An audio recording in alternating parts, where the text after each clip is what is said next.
Что касается иммиграции, конечно, мы понимаем, что происходит в республиках Средней Азии с демографией.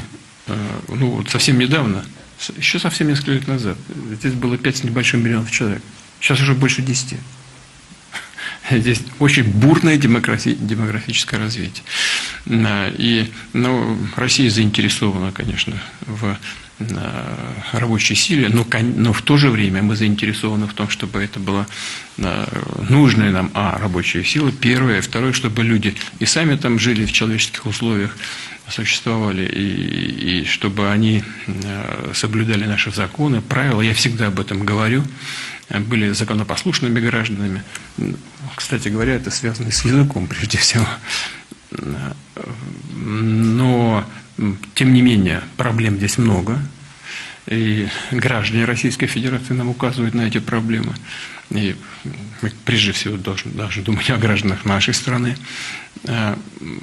И в этой связи, конечно, очень важно, чтобы представители соответствующих ведомств, в данном случае Министерств внутренних дел, работали как в Таджикистане наши, также и таджикские коллеги работали бы в России. Это очень важно. Почему? Потому что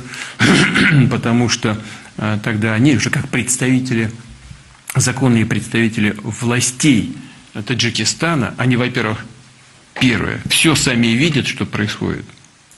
А второе, они участвуют в принятии соответствующих административных решений вместе со своими российскими коллегами. И теми же самыми гражданами Таджикистана, которые оказываются на территории Российской Федерации, это воспринимается совсем по-другому. Одно дело, когда полиция требует от них соблюдения каких-то правил и законов, а другое дело, когда к этому подключаются сами сотрудники правоохранительных органов Таджикистана. Это повышает уровень доверия с обеих сторон и эффективность работы.